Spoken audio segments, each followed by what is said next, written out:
প্রিয় দর্শক, শুরু হলো নিয়মিত অনুষ্ঠান তামাকের অর্থনীতি। এই অনুষ্ঠানে আমরা মূলত তামাক নিয়ন্ত্রণ কিংবা তামাকের ব্যবহার কমানোর জন্য যেসব পদক্ষেপ গ্রহণ করা প্রয়োজন তার মধ্যে যে কর আরোপ বা ট্যাক্স একটা বিষয়, সেটাই একটু বিস্তারিতভাবে আলোচনা করি। আমরা জানি এটা করার জন্য, এই তামাকের ব্যবহার কমানোর জন্য নানা ধরনের পদক্ষেপ নেওয়া প্রয়োজন। সেই পদক্ষেপগুলো বিভিন্নভাবেই প্রাইভেট সেক্টরে কিংবা এনজিও সেক্টরে এবং সরকারি সেক্টরে গ্রহণ করা হচ্ছে। এর একটা বিষয় হলো ট্যাক্স, আর ট্যাক্সটা সাধারণত সরকারের তরফ থেকে আরোপ করা হয় এবং সেই হিসাবে এই ট্যাক্সের বিষয়টা সরকারিভাবে প্রতি বছর কিভাবে দেখা হয়, কিভাবে সেটা আরোপ করা হচ্ছে, কিভাবে সেটা কোন ধরনের প্রকৃতির মধ্য দিয়ে সেটা এগোচ্ছে, এই বিষয়টা আমরা দেখাবার চেষ্টা করি। আজকেও আমরা এই ক্ষেত্রে ট্যাক্সের বর্তমান ধরনটা কীরকম, তার যে প্রাইস মেজারটা কীরকম এবং তার রিলেশনশিপটা কীরকম এবং এই ট্যাক্স আরোপ কোন সেক্টরে কিভাবে, অর্থাৎ তার সাপ্লাই এন্ডে কিংবা আপনার যে কনজিউমার্স এন্ডে কোথায় কিভাবে ইম্প্যাক্ট ক্রিয়েট করে, সেটা একটু বিস্তারিতভাবে দেখার চেষ্টা করব। আর এই বিষয়টি আলোচনা করবেন আমাদের আজকের বিশিষ্ট অর্থনীতিবিদ ডক্টর মুনির। ডক্টর মুনির একই সঙ্গে উচ্চপদস্থ সরকারি কর্মকর্তা, তবে আজকে আমরা তাকে এখানে পেয়েছি একই সঙ্গে একজন এই ক্ষেত্রের বিশেষজ্ঞ হিসেবে। তো ডক্টর মুনির, ট্যাক্স আরোপ করার ক্ষেত্রে কোথায়, কখন, কিভাবে আরোপ করছেন সেটার একটা নির্দিষ্ট কাঠামো আছে এবং কিছু বিবেচনা আছে। তো এই ক্ষেত্রে তামাকের যে ব্যবহার, এটা আমরা বলি, আমরা বিশ্বাস করি, সবাই এটা মেনেও নেই যে এই ব্যবহারটা অনুচিত, ব্যবহার করাটা ঠিক নয়, এটা আমরা মানি। কিন্তু তারপরও আমরা শতাব্দী ধরে এই মানব সভ্যতায় এটা ব্যবহার হয়ে আসছে। তাহলে এখন আমাদের এখানে ট্যাক্সের যে ট্যাক্স আরোপ করা হয়, আমরা কিভাবে, কোন বিবেচনায় ট্যাক্সটা আরোপ করছি? এখানে যে প্রসঙ্গটি এসছে সেটি হচ্ছে যে তামাকের ভোক্তা এবং তামাকজাত পণ্যের ব্যবহার এবং তার সাথে কর আরোপের যে যত সংযুক্তি এবং সম্পর্ক, সেই বিষয়টি চলে আসছে। শুধু তাই নয়, কর আরোপ করলে তামাকের যে ভোগ, এই ভোগের উপরে কোনো প্রভাব পড়ে কিনা এবং পড়লে তার বিবেচনাটা বা তার প্রতিক্রিয়াটা কতটা বেশি বা কতটা কম। তো বিষয়টি নিয়ে আলোচনা করতে গেলে কয়েকটি মাত্রা নিয়ে আলোচনা করতে হয়। যেমন একটি হচ্ছে যে সরকার যে ট্যাক্স আরোপ করে, এটি 4টি বিবেচনা থেকে কর আরোপ করে। তার মধ্যে একটি বিবেচনা হচ্ছে যে redistribution of wealth from the richer platform to the poorer platform. এটি হচ্ছে একটি উদ্দেশ্য, যে ধনীর কাছ থেকে গরিবের কাছে সম্পদের প্রবাহটাকে যতটা বেশি পারা যায়। আর একটি হচ্ছে রিপ্রাইসিংটা হচ্ছে যে socially undesirable product like tobacco products, alcohol, যেমন কার্বন উদ্গীরণ করে এই ধরনের যত প্রোডাক্ট আছে, এই প্রোডাক্টগুলিকে রিপ্রাইস করা, অর্থাৎ বারবার প্রাইসটাকে ট্যাক্স মেজার দিয়ে বাড়িয়ে দেওয়া। তো এটা হচ্ছে দ্বিতীয় উদ্দেশ্য। তৃতীয় উদ্দেশ্য হচ্ছে যে উদ্দেশ্যে কর নেওয়া হচ্ছে সেই উদ্দেশ্যে টাকাটা ব্যবহার করছে কিনা সরকার, সেই বিষয়ে সরকারের, জনগণের প্রতি সরকারের দায়বদ্ধতা থাকা, বা রিপ্রেজেন্টেশন বলি আমরা, 3rd R বলি, রিপ্রেজেন্টেশন, সরকার দায়বদ্ধ থাকছে কিনা জনগণের কাছে, বা হিসাবটা দেয়া যে আমি যে কারণে করটা আরোপ করলাম সেই কারণগুলি, উদ্দেশ্যগুলি পূরণ হচ্ছে কিনা।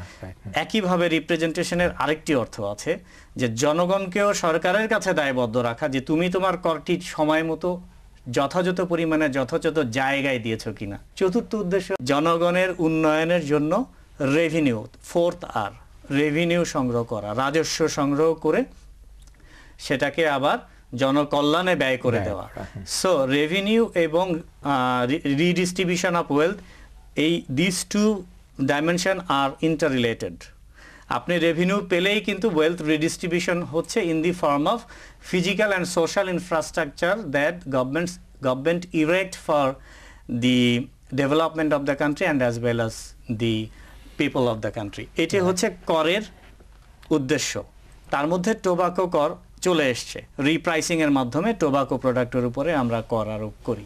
এখন দেখতে হবে আমাদেরকে যে কর আরোপ করার ফলে টোবাকো কনজামশন কমার সম্ভাবনা কতটুকু, এবং সেখানে কি কি ভেরিয়েবল, ট্যাক্স ছাড়াও আরও কি কি ভেরিয়েবল আমার ডিম্যান্ডকে প্রভাবিত করে, আমার সাপ্লাইকে প্রভাবিত করে, এই বিষয়গুলি নিয়ে জানা দরকার। কর আরোপ করার আগে বা পরে বা কর আরোপ করার মধ্যবর্তী সময়ে টোবাকো ইন্ডাস্ট্রি যদি টোটাল সাপ্লাই চেনের যে কেমিস্ট্রি, এই কেমিস্ট্রিটা যদি বোঝার চেষ্টা করি, তাহলেই কিন্তু আমার কর আরোপ করার ফলে কনজামশন কত কমছে সেটা বুঝতে পারবো। যেমন আমি বলি, দুইটা শিফট কিন্তু সারা দুনিয়াতে এখন আমরা টোবাকো ইন্ডাস্ট্রিতে লক্ষ্য করছি।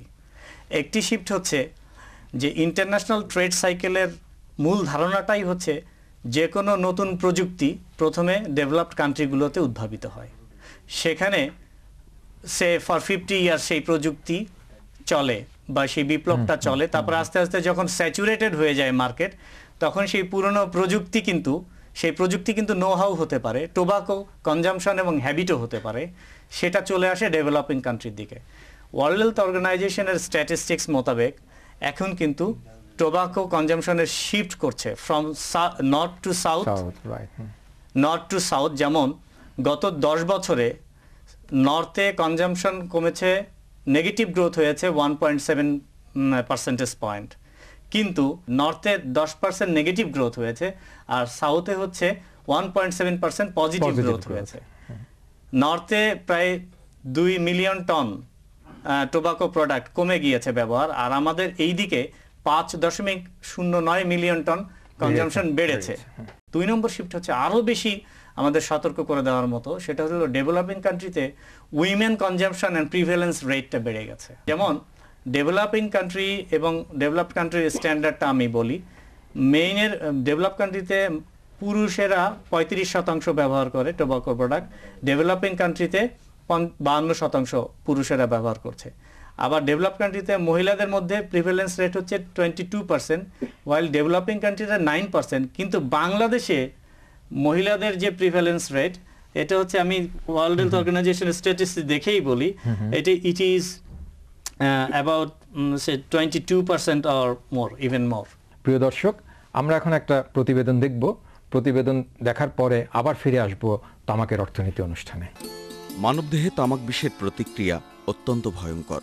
জাতীয় তামাক নিয়ন্ত্রণ সেল কর্তৃক প্রকাশিত এক প্রকাশনায় দেখা যায়, তামাক ব্যবহারের প্রত্যক্ষ ফল হিসেবে প্রতি বছর আমাদের দেশে 57,000 মানুষ মৃত্যুবরণ করে এবং 3,82,000 মানুষ পঙ্গুত্ব বরণ করেন। বাংলাদেশে তামাকজাত পণ্যের মধ্যে সিগারেট এবং বিড়ির ব্যবহার সর্বাধিক। প্রকাশনা অনুযায়ী দেশে তামাক ব্যবহারকারীর সংখ্যা 3 কোটিরও অধিক, যাদের মধ্যে প্রায় 2 কোটি মানুষ ধূমপান করছেন। এই বিপুল পরিমাণ ভোক্তার চাহিদা পূরণে বছরে 2,500 কোটি শলাকা সিগারেট এবং 10,800 কোটি শলাকা বিড়ি উৎপাদিত হয়। এই উৎপাদনের সাথে জড়িত দেশের হাজার হাজার শ্রমিক।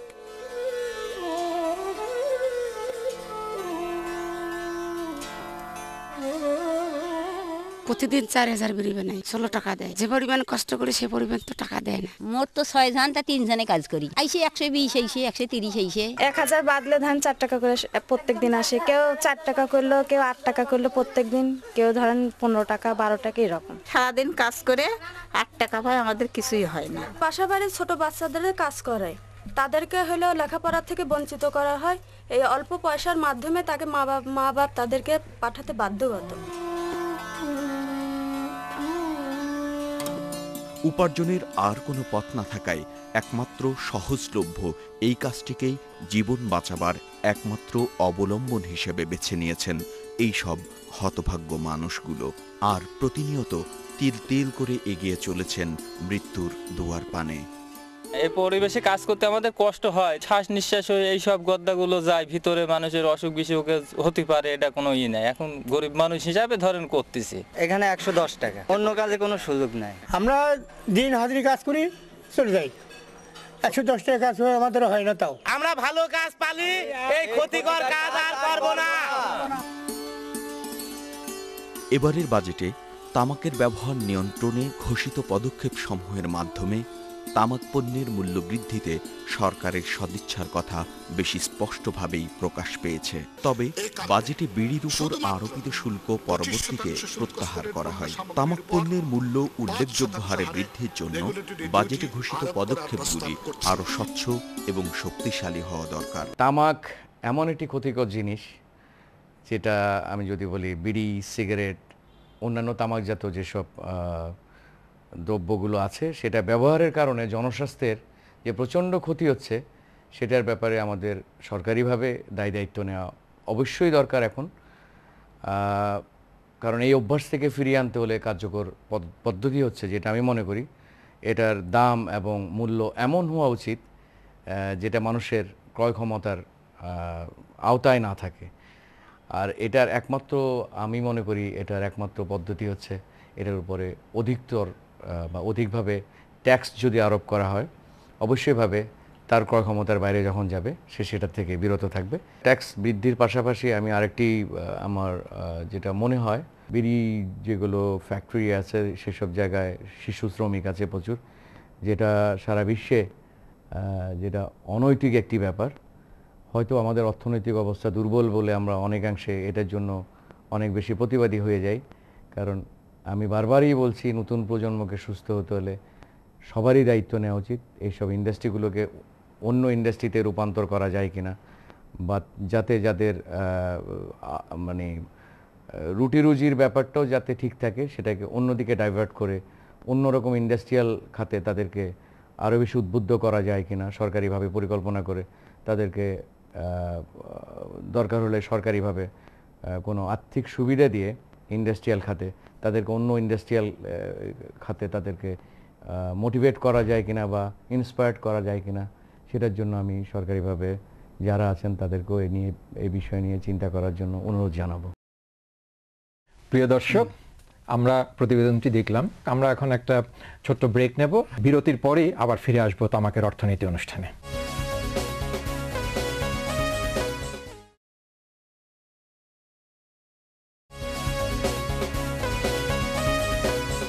প্রিয় দর্শক, আবার ফিরে এলাম তামাকের অর্থনীতি অনুষ্ঠানে। আমাদের সঙ্গে থাকার জন্য ধন্যবাদ। ডক্টর মুনির, প্রেজেন্ট যে ট্যাক্স স্ট্রাকচারটা আছে, এই স্ট্রাকচারটা আপনি কি বলবেন? এটা কি ধরনের? আমি এই বিষয়টি পরিষ্কার করার চেষ্টা করছি। একটা হচ্ছে যে সিগারেট ইন্ডাস্ট্রি এবং মার্কেটটা ডিমান্ড ড্রাইভেন বা ডিমান্ড পুল মার্কেট বলি, কিন্তু ডিমান্ড পুল মার্কেট বললেও আমাদের কিন্তু ট্যাক্সের মাধ্যমে শুধু ডিমান্ড সাইডটা ইন্টারভেন করা যায়, সাপ্লাই সাইডে ইন্টারভেনশনটা কিন্তু কনকমিটেন্টলি হওয়া দরকার। যদি আমরা বলি সাপ্লাই সাইড ইন্টারভেনশনটা লং টার্ম প্ল্যানে থাকবে আর হচ্ছে শর্ট অ্যান্ড মিডিয়াম টার্মের ডিমান্ড সাইডে থাকবে। আমরা এখন যেভাবে করছি সেটা হলো 1998 পর্যন্ত আমাদের দেশে কম বেশি স্মাগলিং ছিল।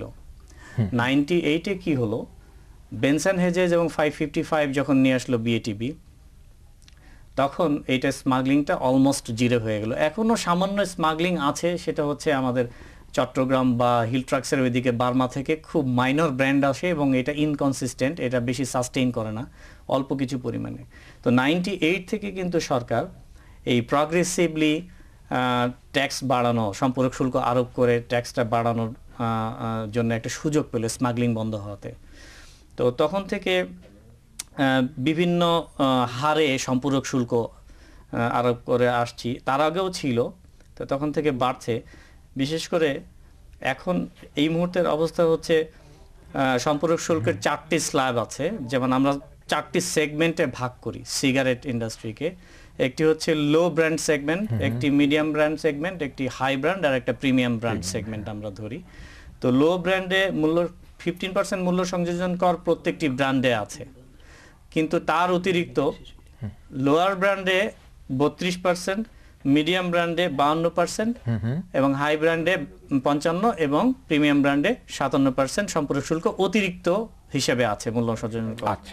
এছাড়াও এটা গেল হচ্ছে স্মোক টোবাকো। স্মোক টোবাকোর মধ্যে আরো আছে বিড়ি। বিড়িতে বর্তমানে কি আছে, 15% মূল্য সংযোজন করের অতিরিক্ত 20% সম্পূরক শুল্ক রয়েছে। তো এটা গেল স্মোক টোবাকো। এবং স্মোকলেস টোবাকোতে আমরা 2008-9 যেমন চিউইং টোবাকো, গুল জর্দার উপরে এটিকে মূল্য তাদের বার্ষিক টার্নওভার নির্বিশেষে তাদেরকে মূল্য সংযোজন করের আওতায় আনা হয়েছে। শুধু তাই নয়, 10% সম্পূরক শুল্ক সম্প্রতি আরোপ করা হয়েছে। তো এটি একটি বিরাট একটি অ্যাচিভমেন্ট এই টোবাকো কন্ট্রোল মেজার্সে, যে আমরা চিউইং টোবাকোতে এনেছি। কেন অ্যাচিভমেন্ট এটি আমি একটু বলি। বাংলাদেশের টোবাকো ইন্ডাস্ট্রিকে ভাগ করে ফেলি। 30% হচ্ছে সিগারেট ইন্ডাস্ট্রি। টোটাল আমার $1 বিলিয়ন ইন্ডাস্ট্রি, বাংলাদেশের industry more than $1 billion industry. এর 30% হচ্ছে সিগারেটের, আর বাকি 70% হচ্ছে বিড়ি এবং চিউইং টোবাকো। চিউইং টোবাকো কিন্তু একটা বিশাল ইন্ডাস্ট্রিকে ঘিরে ছিল, এতদিন ইনভিজিবল ছিল। তো কি করলো গভর্নমেন্ট, কিন্তু এটা ইনভ্যাসিভলি ভিজিবল করে ফেললো চিউইং টোবাকোর উপরে 2008-09 টার্নওভার নির্বিশেষে তাকে মূল্য সংযোজন করের আওতায় এনে, শুধু তাই নয় সম্প্রতি 10% সম্পূরক শুল্ক আরোপ করে।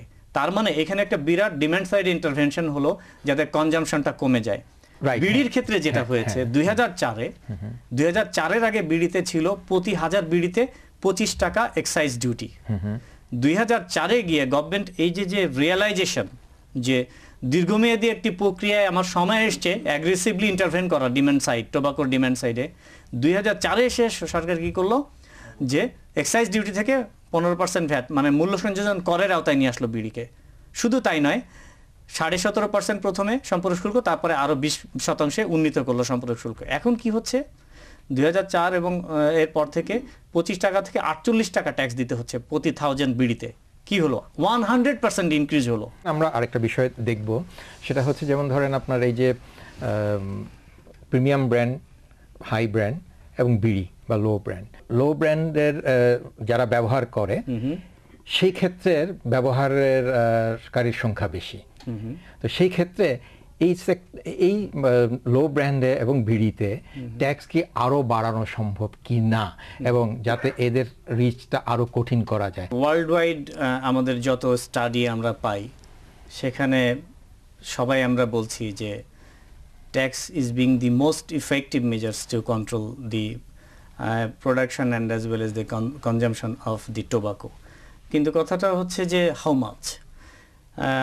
ওয়ার্ল্ড হেলথ অর্গানাইজেশনের যে ইন্টারন্যাশনাল স্ট্যান্ডার্ড এবং স্ট্যাটিস্টিক্স থেকে আমরা যেটা পাচ্ছি সেটা হচ্ছে যে as the price rises due to taxation, the consumptions usually fall, but it is less than the percentage rise in the price. Why? Right. এটা বুঝতে হলে আমাদেরকে বুঝতে হবে সাপ্লাই চেইনের প্রত্যেকটা সেগমেন্টে price elasticity of demand and supply and as well as income elasticity of demand of tobacco product. এই দুইটা জিনিস ছোট্ট একটা উদাহরণ দিয়ে বোঝালেই বোঝা যাবে। সেটি হচ্ছে যেমন একটা ইয়ং অ্যাডাল্ট সে যখন সিগারেট নিচ্ছে তখন কিন্তু সে সিগারেটে অভ্যস্ত হচ্ছে না। সিগারেটে অভ্যস্ত হওয়া দুই রকম, একটি হচ্ছে সাইকোলজিক্যাল ডিপেন্ডেন্স, যেটা আমার হিউজ প্রমোশন ট্যাকটিক্সের কারণে হয় ম্যানুফ্যাকচারার বা প্রডিউসারদের। আরেকটা হচ্ছে ফিজিক্যাল ডিপেন্ডেন্স, যেটা হচ্ছে যে নিকোটিন কি করে, সিগারেটের বা টোবাকোর নিকোটিন যখন শরীরের ভিতরে যায় তখন ব্রেন থেকে সেরোটোনিন, ডোপামিন এবং নরএপিনেফ্রিন নামে 3টা কেমিক্যাল বা হরমোন রিলিজ করে, যেগুলো নিউরো অ্যাডাপ্টার বলি, যেগুলো করে কি ধীরে ধীরে ধীরে ধীরে তার সহ্য ক্ষমতা টলারেন্সটা বাড়িয়ে দিয়ে তাকে ফিজিক্যালি ডিপেন্ডেন্ট করে ফেলে। তো ইয়ং অ্যাডাল্টের ক্ষেত্রে এরা সাধারণত হয় কি যে এদের ডিমান্ডটা থাকে ইলাস্টিক, দাম আপনি বাড়িয়ে দেন ট্যাক্স দিয়ে, দে উইল গিভ আপ। কিন্তু যখনই সে 10 বছর 15 বছর ইউজ করতে করতে যখন সে লেট অ্যাডাল্টে যে চলে যাচ্ছে তখন কিন্তু সে নিউরো অ্যাডাপ্টার সাবস্টেন্সের কারণে they become physically dependent on tobacco product and you can say they are no longer elastic, they become the inelastic. কাজেই অন্যান্য আদার কমোডিটিস বা প্রোডাক্টের মতো যে সূত্র আছে সেটা হলো প্রাইস বাড়লেই যে ডিম্যান্ড কমবে বা প্রাইস কমলেই যে টোবাকোর ক্ষেত্রে ডিম্যান্ড বাড়বে, নট দ্যাট। আমাদের দেশে লেবার কস্ট এবং ম্যাটেরিয়াল কস্ট অত্যন্ত লো হওয়ার কারণে আমাদের প্রডিউসারদের ভেরিয়েবল মার্জিন এবং গ্রস প্রফিট এই কুশনটা অনেক বড়।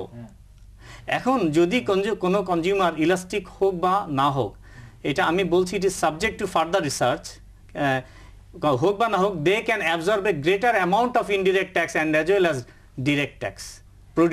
The producers.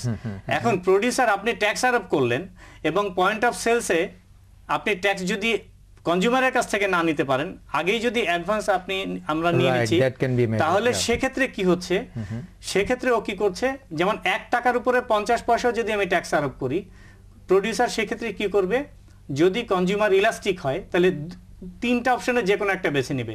পুরা ট্যাক্সটা নিজে অ্যাবজর্ব করবে, অথবা 50 পয়সার 20 পয়সা in the form of higher post tax price দিবে কনজিউমারের উপরে, আর 30 পয়সা নিজে অ্যাবজর্ব করবে। শুধু কি তাই, 30 পয়সা কিন্তু সে নিজে অ্যাবজর্ব করছে না, সে আবার ব্যাকওয়ার্ড শিফট করতেছে to the other factors of production in the form of lower ways of the labour, যারা টোবাকো গ্রোয়ার এবং যারা টোবাকো ইন্ডাস্ট্রিতে কাজ করছে তাদের, এবং ল্যান্ডের উপরে ফেলছে, ক্যাপিটালের উপরে ফেলছে, সাপ্লায়ারের উপরে ফেলছে। সাপ্লায়াররাও কিন্তু পুয়ারার সাইড। কাজেই এই যে ট্যাক্স অ্যাবজর্ব করার যে ক্ষমতা বা কুশন এই প্রডিউসারের, এই কুশনটাকে কমাতে হবে। শুধুমাত্র ট্যাক্স আরোপ করে কনজিউমারের কুশন বা কনজিউমার সারপ্লাসটাকে কমানো ডিমান্ড সাইডে, it is not the only intervention, it is also intervention in the supply side, so that the surplus of the producers এটা যাতে কমে আসে। যারা ট্যাক্সেশন বিষয়ে গবেষণা করছেন এবং ট্যাক্স বিষয়ে যারা ভাবছেন এবং ট্যাক্স পলিসি যারা নিয়ন্ত্রণ করছেন, তাদেরকে বোধহয় বিষয়টা আরো ব্যাপকভাবে দেখা দরকার। আমি যদি খুব সংক্ষেপে আমি বলার চেষ্টা করছি, একটা উদাহরণ দিচ্ছি যে ট্যাক্স মেজার দিয়ে টোবাকো কন্ট্রোল এটা একটা দীর্ঘমেয়াদী প্রক্রিয়া এবং এটা গ্রাজুয়ালি হওয়া উচিত, অ্যাব্রাপ্টলি হওয়া উচিত না। কেন? সেটি হচ্ছে যে অ্যাব্রাপ্টলি ট্যাক্স বাড়ালে যেটা হয়, ট্যাক্স ইভেশনটা বেড়ে যায়, আরেকটি হচ্ছে যে স্মাগলিংটা বেড়ে যায়। তো স্মাগলিংটা বেড়ে গেলে দুইটা সাইডে কিন্তু ক্ষতি হচ্ছে, রেভিনিউরও ক্ষতি হচ্ছে, আবার স্মাগলিং বাড়লে সেটা কি হচ্ছে, আলটিমেটলি আমার কনজিউমারের যে প্রকৃত যে মূল্য, সে মূল্যে অন্তর্ভুক্ত হচ্ছে না। কাজেই কনজিউমারের সারপ্লাস আমি কমাতে পারছি না, তাকে ক্রয় ক্ষমতার বাইরে নিয়ে যেতে পারছি না, ওই উদ্দেশ্যটি কিন্তু সফল হচ্ছে না খুব দ্রুত বাড়ালে। এটি হচ্ছে একটি সাইড। আর একটি সাইড হচ্ছে যে ট্যাক্স বাড়াতে হলে, ট্যাক্স বাড়িয়ে টোবাকো কন্ট্রোল করতে হলে আমার সমস্ত হোলিস্টিক অ্যাপ্রোচে চিন্তা করতে হবে। কিরকম? আমার total stakeholder of the tobacco supply chain, এটা চিন্তা করতে হবে। টোটাল স্টেক হোল্ডার আমি একটু বলি। নাম্বার 1 কনজিউমার, সাপ্লায়ারের মধ্যে আমার আছে tobacco growers, farmers, poor platform. তারপরে হচ্ছে আমার ম্যানুফ্যাকচারার আছে, তারপরে আছে হলো মিনিস্ট্রিজ, যেমন ফিনান্স মিনিস্ট্রি আমরা আছি, কাস্টমস আছে, এনবিআর আছে, যারা হচ্ছে এই ডিমান্ড সাইড ইন্টারভেনশন করতে পারে। Education ministry, world health organization statistics বলছে যে পুয়ারার এবং আনএডুকেটেড প্ল্যাটফর্মে প্রিভ্যালেন্স রেট বেশি, টোবাকো প্রিভ্যালেন্স রেট বেশি। তাহলে এডুকেশন মিনিস্ট্রি একটা one of the most important stakeholder. Labour ministry, আমার the women and the poor women and the poor children from are taken out of the school and as well as homework to the tobacco industry, tobacco manufacturing companies factory. এখন এখানে labour মিনিস্ট্রির ইন্টারভেনশনের বিষয়ে চলে আসে, আমার trade মিনিস্ট্রির বিষয়ে চলে আসে যে আমার এক্সপোর্ট এবং ইম্পোর্টের যে ট্রেন্ড স্ট্যাটিস্টিক্স এবং সেটা অনুযায়ী আমার পলিসি মেজার্সগুলি কি রিঅ্যাডজাস্ট করা। আপনি যে অনেকগুলো বিষয় এখানে তুলেছেন, আমার মনে হয় দিস ওয়াজ খুবই ইউজফুল এবং policy planners hopefully somebody will be listening to this এবং তারাও জিনিসটা ওইভাবে ভাববেন এবং আমাদের সিভিল সোসাইটি তারাও বিষয়টা ভাববেন এবং তারা যখন বিভিন্ন সেমিনারে বা বিভিন্ন জায়গায় বক্তব্য বলবেন তাহলে এই বিষয়টার উপর যাতে গুরুত্ব দেয়। এবং তারপরও যেটা হয়, আপনিও বলেছেন যে ট্যাক্স হয়তো মনে করা হতে পারে যে ট্যাক্স যতটা বাড়ানো যায় তত পর্যন্ত প্রতিবারই গ্র্যাজুয়ালি হোক যেটা হোক সেটাও সেই এন্ডে বাড়ানো, সেটা তো সরকার ডেফিনেটলি করছে। আমার মনে হয় দর্শকরা ওয়েল টেক করবে আপনার এই বক্তব্যকে। আমার মনে হয় এটা করতে পারলে আমরা অনেক দূর এগোতে পারবো। অনেক ধন্যবাদ আপনাকে। প্রিয় দর্শক, আমাদের এই অনুষ্ঠান দেখে আপনাদের যদি কোনো কিছু বলার থাকে তাহলে অনুগ্রহপূর্বক আপনার মতামত বলবেন, জানাবেন আমাদের। জানাবার ঠিকানা: প্রযোজক তামাকের অর্থনীতি, বাংলা ভিশন, দূর tower, 110 Bir Uttam CR Dutta road, Dhaka 1205। Phone 01711958801। আরেকটি ফোন নম্বর 01722051183। Email info@tobaccoeconomicsbd.org। প্রিয় দর্শক, আমরা আজকের আলোচনায় ট্যাক্সের পদ্ধতি, ট্যাক্সের কারণ এবং একই সঙ্গে ট্যাক্স আরোপের যে প্রক্রিয়া, কোন প্রক্রিয়ায় কী ধরনের ফলাফল আসে সেটা একটু বিস্তারিত আলোচনা করার চেষ্টা করেছি এবং ডক্টর মুনির আমাদেরকে খুব ভিভিডলি বিষয়টা তুলে ধরেছেন। এবং আমরাও মনে করি ট্যাক্স আমরা যখন আরোপ করব, যে বিবেচনাবোধ থেকে আরোপ করব, সেই কার্যকরণটা যাতে সাকসেসফুল হয় সেটা আমাদের দেখতে হবে। এবং এককভাবে হয়তো শুধুমাত্র আমরা প্রথমেও বলেছিলাম এবং ডক্টর মনিরও বারবার বলছেন যে একটি দিকে নয়, সব দিকে যে কাজটা যেমন করতে হবে, সব দিকে সেরকম একটি যে ট্যাক্সের যে অবস্থান সেটাকে যদি আমরা হোলিস্টিক অ্যাপ্রোচে দেখতে পারি, তাহলে হয়তো আমাদের ট্যাক্স আরোপের যে উদ্দেশ্য সেটা সফল হবে। এবং একই সঙ্গে এই যে একটা খারাপ অভ্যাস মানুষের মধ্যে গ্রো করেছে এবং এখনও আছে বিশ্বব্যাপী, সেটা কমানোর জন্যে যেই বেস্ট প্র্যাকটিসের কথা আমরা বলছি, সেখানে পৌঁছাবার যে আগ্রহ আমাদের সবার, সেখানে আমরা পৌঁছাতে পারবো যদি আমরা পুরো বিষয়টাকে এই কম্প্রিহেন্সিভ ওয়েতে হোলিস্টিক অ্যাপ্রোচে দেখি। প্রিয় দর্শক, আপনাদেরও দায়িত্ব আছে সেই প্রসঙ্গে। আপনারাও বিষয়টা বিভিন্ন ফোরামে, বিভিন্ন ক্ষেত্রে, বিভিন্ন মিডিয়ামে বলবেন, তাহলেই আমরা আমাদের লক্ষ্যে পৌঁছাতে পারব। ধন্যবাদ আপনাদের সবাইকে আজকের এই অনুষ্ঠান দেখার জন্য এবং আগামী অনুষ্ঠান দেখার আমন্ত্রণ রইল।